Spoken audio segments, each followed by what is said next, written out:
Yo mga tol, ipapakita ko ngayon ang Charizard collection ko. Bata pa lang ako nang magsimula akong mangolekta at may ilan akong rare na baraha. Matagal ko nang binubuo ang koleksyong ito. Kahit di pa kompleto, gusto ko lang ipakita kung nasaan na ako ngayon. Tara, simulan na natin. Simulan natin. May binder ako na puno ng baraha na matagal ko nang pinaghihirapan. Hindi lang ito puro Charizard. Marami rin akong slabs at iba pa. Magandang simula ito kasi dito nakaayos karamihan ng bago kong gamit. Tingnan nyo to, unang pahina. Lahat ng Charizard dito, di pa ayos ngayon. Nilalagay ko lang sila dyan habang nagpapatuloy ako kasi ang main goal ko ay mangolekta. Gusto kong makumpleto ang English Master Set ng Charizard. Makikita rin ang ilang Japanese cards. Pero sa unang pahina, marami tayong Charizard EX at iba pang Charizard. Tulad ng nakikita mo sa itaas dito, hayaan mong baliktarin ko agad ang pahina. Boom! Mapapansin mo siguro na matagal-tagal na rin akong nangongolekta sa puntong ito. Ito lang talaga ang Pokemon na gusto kong kolektahin. Gusto ko talagang ipag-grade halos lahat ng ito, pero wala pa akong oras para ipadala. Balak ko talagang ipag-grade karamihan sa mga ito pagdating ng panahon. Gustong-gusto ko talaga ang artwork ng lahat ng Charizard card. Lalo na itong Charizard GX, kahit promo lang at karaniwan, astig talaga para sa akin. Gusto ko kolektahin ang Charizard cards dahil sa artwork nila. Hindi ako masyadong fan ng Detective Pikachu Charizard, pero gusto ko pa rin makolekta lahat ng Charizard card. Medyo malapit na ako, hindi pa eksakto, pero papunta na tayo doon. May mga luma rin akong cards dito. Karamihan graded tulad ng Evolutions Charizard, ilang mula sa Celebrations, at Mega Charizard EX mula sa Evolutions. Astig talaga ang card na to. Sigurado akong nakuha ko siya sa isang pack. Kung mapapansin nyo, medyo gamit na ang kondisyon niya. May guhit na ang card sa ilang parte. Mahalaga sa akin ang kondisyon ng mga card. Pero ang totoo, gusto ko lang silang makumpleto. Sige, hindi naman lahat kailangan perfect ang kondisyon. Mahalaga, pero ngayon, nag-iipon lang ako para makolekta lahat. May mga Rainbow Charizard V-Star ako dito na ako mismo ang nakakuha. May Radiant Charizard din sa ibaba at isang Zard mula sa Trainer Art Gallery. Ngayon, matagal ko nang ginagawa itong koleksyon na to, hindi ko na nga alam kung gaano katagal. Pero nitong mga nakaraang, siguro 2 o 3 taon, sobrang dami kong binibili ng mga baraha. Doon ko na pagpasyahan na kolektahin ang buong English Master Set. Akala mo madali lang, pero hindi. Maraming Charizard sa mundo, di ba? Akala mo pare-pareho ang mga baraha. Hindi, promo ito. Yung isa hindi. Parang maliit lang ang pinagkaiba. Lalo na yung bituin sa ibaba. Maraming detalye ang dapat bantayan. Ang astig nito, ito yung metal na Charizard card. Talagang gawa ito sa metal. Ang lupit. Pero hindi ganun kaganda ang kondisyon at pagkaka-center ng card na to. Ang hirap makakuha ng Professional Sports Authenticator 10 grade dito, kaya sobrang mahal nila. Tumigil pa ang Professional Sports Authenticator sa pag-grade ng mga to, kaya tumaas lalo presyo nila dahil lang di kasya sa plastic. Weird, kamakailan, binuksan ulit ang submissions para i-grade kaya bumaba ang presyo. Pero ang Professional Sports Authenticator 10 dito ay parang holy grail. Gusto ko rin yung ibang bagong Charizard, pero mas gusto ko talaga yung lumang artwork gaya nito. Ang ganda talaga. Die-cut na Charizard ito, regular at die-cut na version. Ang card na ito ay gawa ng Topps, hindi Wizards of the Coast. Astig itong card. Meron kang parang flame na die-cut pattern dito. Yung apoy, parang umaangat din mula sa card. Ang astig talaga. Meron din akong card na ito na galing sa pelikulang Mewtwo Strikes Back. Ito ay isang movie card. Si Pops ang nagmanufacture ng mga ito. Tatingin ko, lumabas ito mga bandang 2,000. Meron din akong ilang Tag Team Charizard at Retro Ram cards. 3 ang meron ako ng mga yon, Charizard at Blaziken. Hindi ako mahilig sa Tag Team cards, pero may ilang Charizard pa akong kulang mula Tag Team na kailangan ko pa. Lipat tayo sa susunod na pahina. Gustong-gusto ko itong pahina na ito. Ang astig nito. Pare, alam mo bang may 3 variant ng Charizard na ito? Weird. May isa pa na may snowflake na hollow. Makikita mo naman dito sa card na ito. Meron ito dito at ito. Sa tingin ko may 2 pa na iba, pero wala ako nun. Oh, wala ako nun. Lalo na kapag sinusubukan kong kolektahin lahat. Tulad ng reverse hollow, regular hollow. Oh, medyo mahirap talaga. Astig din itong isa. May swirl siya sa hollow. Hindi ko alam kung nakikita nyo pero sobrang gusto ko yon. Kinuha ko lang yan kamakailan. Meron din tayong mga bago. Nakuha ko si Charizard Lima na alternate artwork at 2 shiny Charizard Lima. Max. Astig talaga. Nakalimutan ko na paano ko nakuha ito pero itong isa galing hapon. Hindi naman ako mahilig sa Japanese cards. Gusto ko lang talaga makumpleto yung English Master Set ng Charizard. Nakuha ko si Charizard sa Hapon. At parang wala pa akong English na version. Baka kamakailan ko lang nakuha pero di ako sigurado. Hindi ko pa nabubuklat ulit ang binder na ito kamakailan. Kakakuha ko lang din nitong isa, astig din. Tops na Charizard din ito.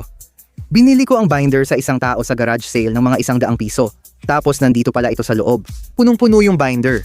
Maraming hollow at laman. Pero alam niyo naman, Charizard lang talaga gusto ko. Paglipat sa next na pahina, doon na bumagal. May mga mas bagong Charizard dito at meron ding mga luma.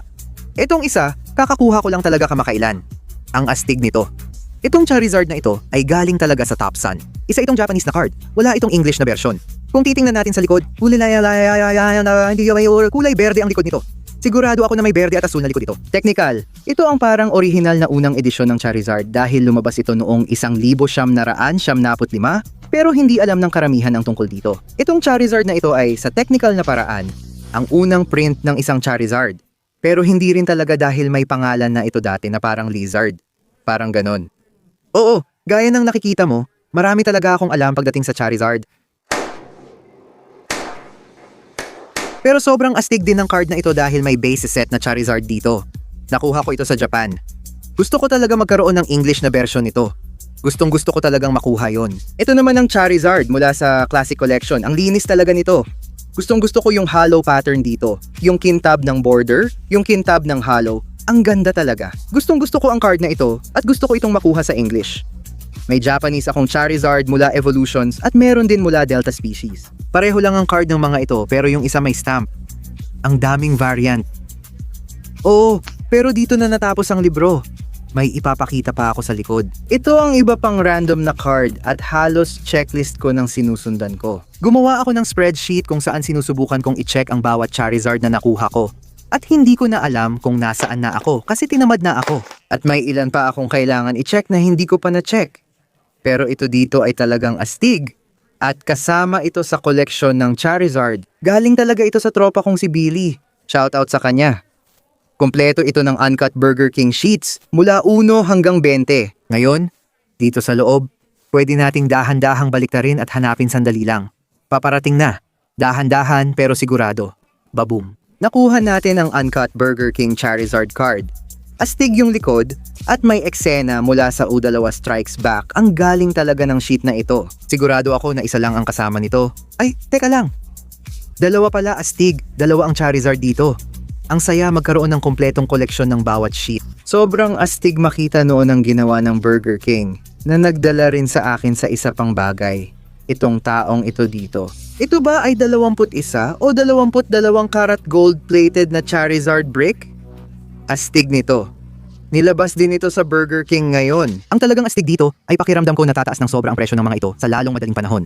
Kasi ang Professional Sports Authenticator ay nagsimula ng mag-grade ng mga ito. Hindi nila ito ginraduate dati. At ngayon ay mag-uumpisa na silang mag-grade ng mga ito. At ang akin ay sobrang sira na ang kondisyon. Siguro hindi na sulit ipag-grade, pero gusto ko pa ring ipadala para lang mailagay ito sa slab. Ang astig siguro nun. Ito naman dito ay ang Game Boy Red version. Meron tayong Charizard dito mismo sa cover. Ang lupit talaga ng larong ito. Meron akong isang bungkos ng iba't ibang laro, mga Game Boy games, pero ito ay para lang sa Charizard collection. Sige, ito talaga ang matagal ko nang sinusubukang buuin. Super fire talaga ang larong ito, ang dami kong oras na ginugol dito. Para itong grading submission box ko, karamihan ng cards, gusto kong ipag-grade. Medyo mahina patingnan ngayon, pero nandito ang Metal Charizard. Gusto ko talagang ipadala ito para mag-grade. Kasi ulit, kung makakuha ng grade na 10, sobrang astig nun. Nabili ko ito sa Japan. Technically, hindi ito si Charizard, si Pikachu ito, pero naka-Charizard siya. Ang astig, di ba? O nga pala, sobrang linis pa ng kondisyon nito. Kapag nakuha ko ang grade na 10 dito, maiiyak talaga ako sa tuwa. Meron din tayo, ang Shining Charizard mula Neo Destiny. Sobrang lupit nito. Malinis din ang likod nito, maganda ang centering, at walang whitening sa kanto. Kapag nakuha ko ng 10, sobrang saya ko. Wala pa ako nung first edition na Shining Charizard. Mahal na nga ito pero kapag first edition pa, mas tumataas pa ang presyo. Pero ito, ang astig talaga. Isa talaga ito sa mga card na nasa binder ko nung bata pa ako. Sobrang gusto ko talaga itong mga ito. Ito ay isang Lenticular Bingo series. Isang Charizard. Ang astig dito ay ito. Makikita mo na meron tayong Charmander, Charmeleon, at sino ito? Meron tayong Charizard. Ang astig. Sigurado akong ginagrade ito ng Professional Sports Authenticator, kaya gusto ko talagang ipag-grade ito. Medyo sablay ang pagkaka-center, pero gusto ko lang makita sa slab. Astig ang itsura nun, pero ilan lang yan sa gusto kong ipag-grade. Dito na tayo sa masayang parte. Ang dami kong slabs ng iba't ibang Charizard. Lahat ng nakikita mo ngayon ay puro Charizard. Kukuha lang ako ng isa mula sa ibabaw at titingnan natin. Ito ay lumang slab. Nakuha natin ang Shining Charizard mula Flashfire. Ang lupit nito at nasa lumang Professional Sports Authenticator slab pa siya. Itong isa dito ay napag-grade ko na at nakuha ng 9 dito. Meron tayong base set Charizard. Marami akong base set Charizard dito. Sinusubukan kong kolektahin silang lahat at ipag-grade lahat. Yung kondisyon nito, medyo maayos pa si Charizard. Sa tingin ko mababa ang grade nito, tingnan natin kung ano. 7 siya, okay na rin. Hindi ko naman masyadong iniintindi ang kondisyon. Collection lang talaga ang habol ko. Astig sana kung may grade 10 pero okay na ang 7. Sunod na ito. May Dark Charizard tayong non-hollow mula sa Rocket na lumabas noong 2,000 astig ang card na ito. Mukhang ilang beses pa itong nalabhan bago natin pinadala sa Professional Sports Authenticator. Akala ko 3 makukuha, pero 2 lang pala. Tatanggapin na natin yan. Sunod, dito may Shadowless Charizard tayo. Gustong-gusto ko ang Shadowless na cards, pero medyo sablay ang centering nito. Sa tingin ko mababa ang grade natin. 6 lang nakuha. Natutuwa ako na nasusurpresa pa rin ako sa sarili kong mga card, kahit matagal ko na silang hindi tinitingnan. May ilan akong nakasabit sa pader, pero kadalasan nakakandado lang ang iba. At oo, ang dami talagang iba't ibang klase ng hollow foil ng card na, to merong parang ganito. Parang fire pattern na hollow. Tapos yung regular na hollow. At oo, may ilan pa akong sinusubukang kunin, hindi ko pa nakukuha. Pero dito meron tayong Mint 9. Dapat naging 10 to ang linis ng card pack na to. Ang ganda ng centering. Di ko alam paano sinusukat sa Topps cards. Pero astig talaga tong card na to, bihirang makita. Parang Topps na Pokemon card. Akala ko ang astig nito. Sunod, may Celebrations Charizard tayo. Siguradong nakuha ko rin to sa camera at mint siyam ang rating ni Charizard. Iniisip ko kung meron akong 10 sa card na, to, baka meron, hindi ko lang sure. Sunod, meron tayong Japanese card dito. Grabe, sobrang astig nito. Itong nandito ay promo card. Ngayon, ito ay Japanese lang. Galing pa ito noong 2016. Nandito si Venusaur na sinusubukang labanan si Charizard. Hindi maganda ang kalalabasan niyan. Ang lupit ng promo card na to. Nag-grade ito ng AGS parang robot grading service. Astig din. Mint 75 ang nakuha. Di ako magsisinungaling. Kung bubuksan ko to, baka ipadala ko sa Professional Sports Authenticator. Sa tingin ko, kaya kong makakuha ng 10 dito. Ang astig ng itsura nito. Japanese card ito, bihira, at kung akala mong bubuksan ko to, baliw ka. Oo, meron tayong Radiant Charizard na reverse mula sa Pokemon Go. Astig siya. Gusto ko yung parisukat na Radiant pattern niya. Meron tayong solid mint siyam dito. Medyo legit na card to bago pa man ako magsabi ng kahit ano tungkol dito. Talagang naghahanap ako ng card na matagal ko nang hinahanap na kailangan ko talaga. Kailangan ko ang tulong nyo, mga tol. Kung nandyan kayo at meron kayong card na yon, paki-message nyo ako sa Instagram, sa Connor TV. Bibili ako ng isa. Hindi mahalaga ang kondisyon. Kung dumaan na yan sa washing machine, laundry, at pinangtanggal mo pa ng tinga, malamang ayoko na yan. Ang gusto ko talaga ay Skyridge Charizard mula sa Expedition na sobrang hirap hanapin. Matagal ko na silang hinahanap. Di ko na matandaan kung gaano katagal. Meron tayong non-hollow Charizard mula Expedition at 6 na sobrang astig na card dito. Sunod naman, meron tayong Charizard mula sa Legendary Collection. Astig talaga ang mga to ngayon. Kahit na halos pareho lang ang itsura ng Charizard na to sa iba pa. Ang pagkakaiba lang ay ang maliit na badge na tanda ng Legendary Collection. Mas maganda pa ang kondisyon ng Charizard na ito kaysa sa iba sa koleksyong iyon. Alam mo na siguro ang tinutukoy ko, yung firework pattern na reverse hollow. Ang astig talaga nun. Nakuha natin ang mint 75 sa AGs. Astig din talaga ang card na, to, sunod naman dito. Grabe, sobrang lupit nito. Ang ganda ng card na to. Nakuha natin ang first edition na Rocket's Dark Charizard Hollow. Yung hollow, sobrang hirap makita. Pero andyan talaga siya. Sa totoo lang, kung hinahanap mo itong card na to, mas pipiliin ko na lang yung non-hollow. Pero syempre, ang hollow ay astig pa rin. Meron akong mint siyam na Pokemon card na alala ko kasama ito sa collection ko noon, bata pa ako. Nagulat ako na sobrang linis pa rin nito. First edition Dark Charizard. Ito yung non-hollow. Bro, kung gusto mo talaga itong card, kahit gamit na ito, kunin mo na lang. Baka galing pa ito sa binder ko nung bata ako. Hindi mo na kailangan ng hollow. Maganda siya, pero mas mura itong version kaysa Halo. Dito may 4 tayo. Nagulat ako dyan kasi, sunod na, grabe, panalo to. May presyo itong $1,000. Baboom! May Charizard tayo mula sa Legendary Collection, Reverse Holo. Ang astig talaga nito. Gustong gusto ko itong card, lalo na kung paano ito kumikislap sa ilaw. Yung firework pattern, siguro ito na ang pinaka-iconic na Charizard card. Ang ganda talaga. Nakakuha tayo ng 5, ayos na yan. Di ko alam kung bakit libo ang presyo ng 5. Pero isa ito sa mga paborito kong card. Siguradong hindi ko ito ipamimigay kahit kailan. At sa totoo lang, hindi ko rin yata kayang ipamigay ang iba pang mga card dito. Ang gaganda ng mga nakuha natin. Sobrang gusto ko talaga ang mga to. May halo ka ba mula sa Expedition, pare? Kahit anong card doon, astig talaga ang set na yon. Etong Charizard na to, may swirl pa. Lupit. Excellent 5 ang nakuha natin kay kuya. Gustong gusto ko talaga ang card na to, astig. May isa pa tayong panalong card, Rainbow Charizard VMAX mula Champions Path. Gustong gusto ko talaga itong card, pare. Kasama sa koleksyon. Nakakuha tayo ng Professional Sports Authenticator 10 kay kuya. Ang hirap makakuha ng 10 sa card na to, legendary talaga. Pag may promo ulit, sabihin mo sa akin. May isa pa tayong 10. Di ako madalas makakuha ng 10 pero tuwang-tuwa ako kapag nakakakuha. Kahit promo lang at marami nito sa labas, masaya ako na nakuha ko ng 10 kay kuya sa magandang presyo. Hindi siya nasa pinakamagandang kondisyon, pero masaya na ako na nakuha ko siya. Kung nakakuha pa ako ng 10 dito, grabe na sana yon. Pero yung 5, gusto ko sanang sabihin na gusto ko ng 10 kaso sobrang mahal at hindi ko kaya. Gusto ko ba ng 10? Oo. Pero makakakuha ba ako? Malamang hindi.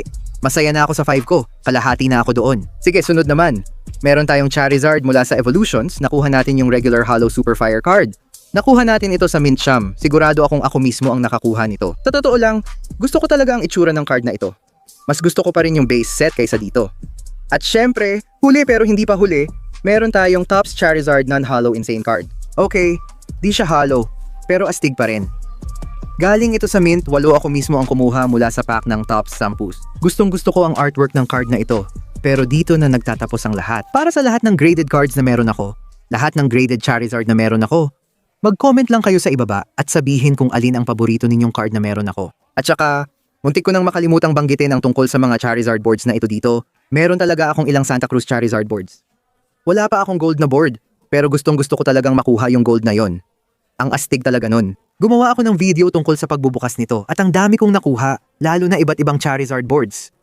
Kung di mo pa napapanood yon, dapat mo talagang panoorin. Pare, sobrang grabe nun. May ilang Charizard cards pa ako sa pader at maraming bakanting Velcro command strips. Tinanggal ko ang iba para ipakita sa inyo. Oo, halos tapos na ang Charizard collection at dito na ito nagtatapos. Sana nag-enjoy kayo. Mag-comment sa ibaba kung ano paborito nyong card at huwag kalimutang mag-subscribe. Mahal ko kayo mga tol. Kita-kits sa susunod. Paalam. Paalam. Salamat sa panonood.